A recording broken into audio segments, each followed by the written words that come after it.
Yeah, this should be called like the moments when Lucas like was around iconic performances. Dan in real life. This is probably my least iconic character of all. It's a movie my dad wrote and directed, and I actually remember auditioning for him in our living room in the middle of every take being like, oh shit, like, I need to go again. He was like, you're doing great. He was like holding a home video camera. I didn't end up getting cast in that role. I got cast as an extra who rides down a hallway with Heelys and says hi to the main character, and that got cut. But I'm in the last scene of the movie, and I look directly into the camera, and it was the only take that worked, so they had to use it. So in that respect, it is iconic, I guess. I broke the fourth wall as an extra.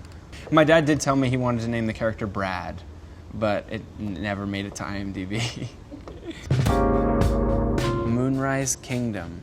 I did a school play, and the casting director saw me in it and asked me to audition for that movie, and I ended up getting it. And I remember Wes, it was one of the only jobs that I've been told in person that I got the role. And he told me in front of me and my mom. He called both of us into the room, and it was like, it was the happiest day of my life. And then the next day I told everyone at my school that I was going to be in a movie. But yeah, it's a very specific, very interesting world, and there were no trailers. We just waited in tents. We weren't allowed to talk to the main characters, Sam and Susie. Jared and Kara, we weren't allowed to talk to them. We tried to get them to come to Fast and Furious, I think 5 with us. It was back when they were like in 4 or 5, and Wes like put the kibosh on it. He was like, not happening today. So he wanted to create a disconnect between us, which existed between them in the movie. Yeah, it really felt like we went into the woods to make it, and I don't know, when I look back on it, it feels more like, I'm not even sure if it was real in a way. It's one of those sort of fleeting memories that I can't even entirely grasp. It doesn't feel tangible. But also the Redford's based on Robert Redford. There's some sort of, they based my look off of him in Barefoot in the Park. Me and the other actors, would get together to watch, like we watched all of Ed Norton's movies while we were making this movie, and we watched like Primal Fear and American History X and Fight Night. A lot of those are really explicit for like 13-year-olds. We ended up like asking him all about it, and he was like, I don't think you guys should have seen those movies.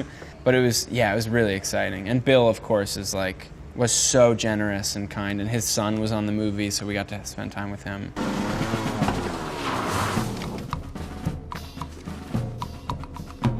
I remember feeling like so scared of how fast I was going, but after every take they were like, can he go faster? Like, it looks like he's moving so slowly. But I was like terrified. The Grand Budapest Hotel. That one, I remember I was in Romania at the time, and I got an email from Wes being like, hey, do you want to come on and do a part on this? And I wrote him back the longest email being like, dude, thank you so much. This means the world to me. This is the greatest thing ever. And he was like, yeah, we're so happy to have you. It's really just like a bit part, but please, like, we're so excited. And I was like, oh, don't worry, it's still so amazing. And anyway, I went up and stayed there for the week for like 30 minutes of shooting. It was like such a small chunk. But they had a set that was like the size of this whole bowling alley for this one shot with like mountains in the background that were all like scenic design and snow, and it was so beautiful. By the way, we're inside of a bowling alley right now. Slap. I got to work with Peter Sarsgaard, who's just so generous and amazing to me, and really made me feel comfortable in a moment when I was like most terrified. It was like my biggest role at the time, and I was so scared. There's this one moment on set when I had this whole monologue at the end of my episode, and I was so nervous about it. I'm in the courtroom, it's like my character's moment. And the writer and the director had like written me about it. They were like prepping me for it. Like they made it clear that I had to get it right. Like it was like, this is the moment. And after I did it, I was like, okay, I think it went really well. And then like Brian Cox, Tandy Newton, Zachary Quinto, Peter Sarsgaard, Tommy Sadowski were all sitting in the front row and all started clapping. And it was like, I don't know, it was the happiest moment of my career at that moment. I felt, my mom like was recording it from a monitor. It was really, really happy. It was written by a wonderful, wonderful writer and playwright named Robbie Bates. Actually, is one of the reasons why I ended up doing Manchester by the Sea is because him and Kenny came up together in the same theater company. I asked him to write me a letter of recommendation to Kenny, so we got off on a good foot. Manchester by the Sea.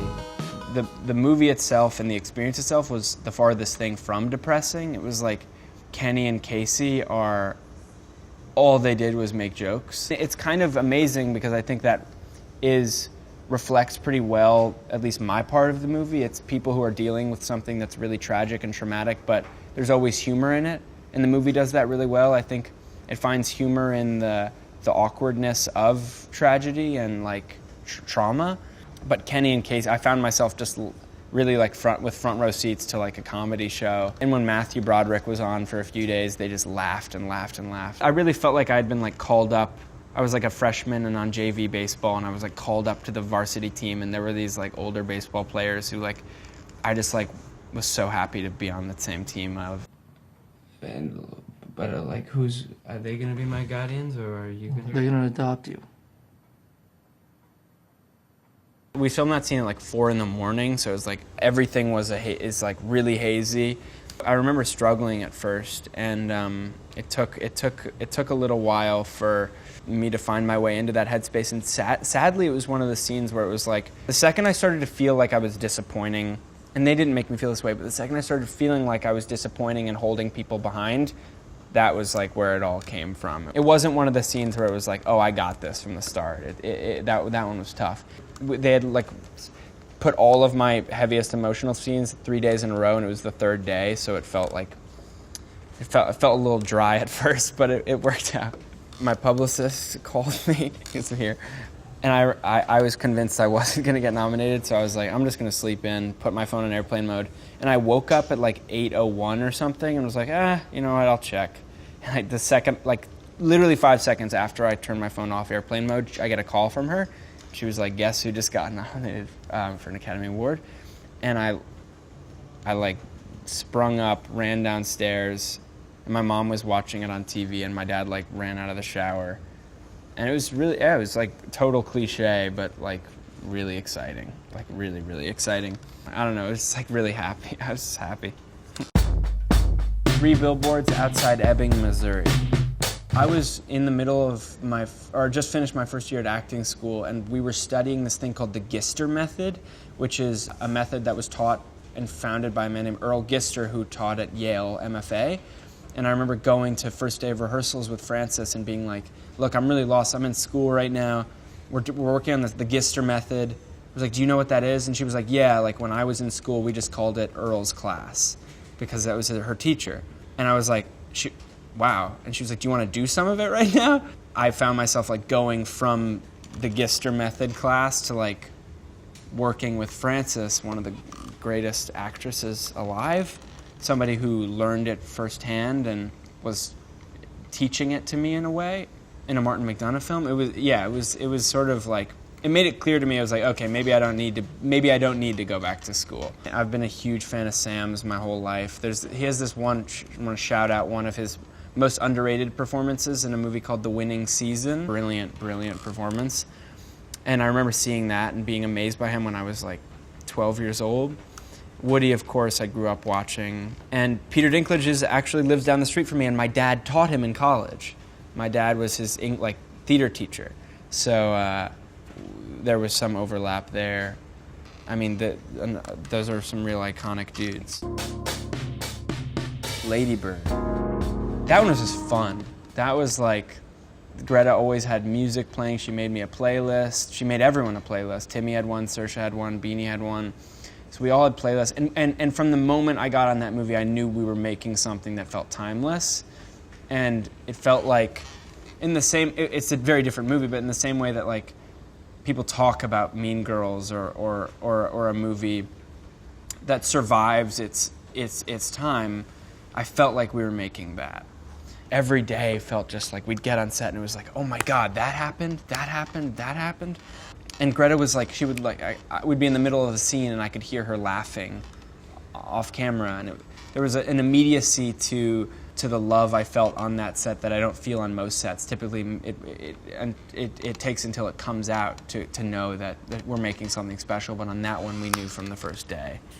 Timmy, Saoirse, and Beanie are all like, I mean, Saoirse's already like has been around for so long, but Timmy and Beanie, I felt like I was seeing two great young actors like before their moment. It was even more special than working with a veteran great actor in a way. It felt like I was like a part of history getting to see them at that moment. Boy Erased. Boy Erased is the first time I wasn't playing like somebody's son or a supporting role. It was like number one on the call sheet.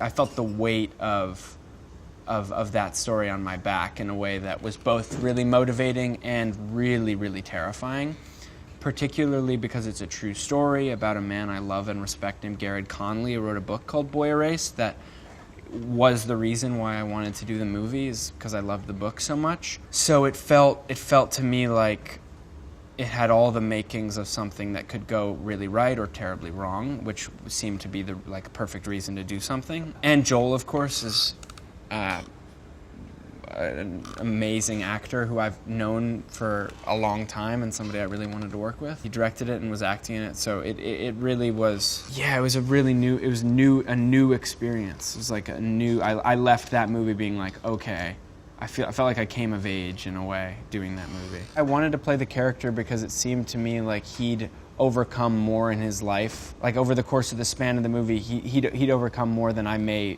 ever have to face. So I wanted to learn from his life and learn from his mistakes and his triumphs and life and learn from his mistakes and his triumphs and it was really like a lot of fear, so much fear over the course of that movie. The character lives in a lot of fear, but the moments of breakthrough were really transcendent and triumphant for that reason. Mid-90s. I wanted to work with Jonah, absolutely, and he wrote a script I really related to and really wanted to be a part of, and felt to me like it felt like another world. And one of the things that excites me most about film is that I get to go into distinct worlds and have these little adventures. And you watch the trailer for this movie, and it is a distinct world. It's the mid-90s. I wear like the dopest 90s clothing in that movie, the baggiest pants, Fat Farm pants, and really baggy jerseys, and I got 2 hoop earrings and dyed hair and Timberlands, and I just walk around LA like in my costume for the 2 weeks leading up to it, and people treated me so differently. I remember I'd go to like get food and people would be like, "You see the game last night?" I'd be like, "Nah." But I was like, nobody's ever said that to me in my entire life. Like, "You catch the game?" I was like, what do people see right now when they see me? And I like registered a lot of like fear in people's eyes. Like I think there was something intimidating about me maybe. I felt like I was in really great hands with Jonah, and he knew what he was doing, and it felt like a story that really mattered to him. So that was another one that was like every day on set it was like, okay, we're making a movie right now. Like in a similar way to Lady Bird with Greta, it was like, okay, I can't wait to be of service to him and hopefully become a part of his life because of it. Honey Boy. This is the iconic character right here. This is the iconic character. I mean, nobody more iconic and interesting than Shia LaBeouf, in my opinion. He wrote a movie that's very much based on his relationship with his father. And the second I saw his name attached, I was like, okay, like I'm reading this tonight. And it blew me away. It felt more specific and personal and intimate than any script I'd ever read, which a lot of scripts can feel very formulaic and sterile. Feel like, okay, now is like when the plot moves forward, but this was like, it was weird and interesting and crazy and politically like incorrect in a way that it felt like it was depicting people like in this part of LA in the 90s too, in the 2000s. And I got to play somebody, take as much inspiration or as little inspiration from who I believe to be one of the most interesting people alive, and do it across from him. and have him as a resource whenever I needed. He's the hardest working actor I've ever worked with, which made me want to step my game up. And I ended up going out to LA like 2 months in advance, because I was like, this dude's been prepping this role his whole life. So if I don't at least give myself 2 months, then I'm going to look like an idiot next to him. So I worked really hard, and I hope it works. Ben is back. This one comes out in December, and I never thought I'd ever want to work with my dad after how terrible he treated me during Dan in Real Life. Cut me out. No, I just the thought of it always seemed really uncomfortable for me, and felt like it would make me feel self-conscious. I didn't audition for this one, so he didn't make me read in the living room. But I read the script, and it was one of the best parts I'd ever read for somebody my age. Felt different from anything I'd ever played, and it was right after Boy Erased. Felt like a total 180. Julia's like, she's a mom first.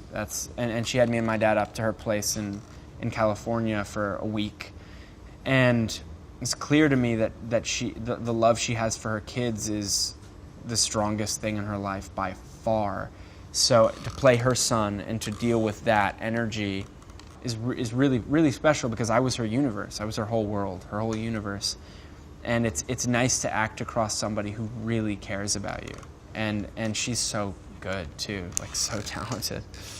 All the things that I was worried about in terms of being directed by my dad ended up playing more into my favor. It's kind of like when I was doing Boy Erased and I would feel lost, I would call my dad and be like, I need help.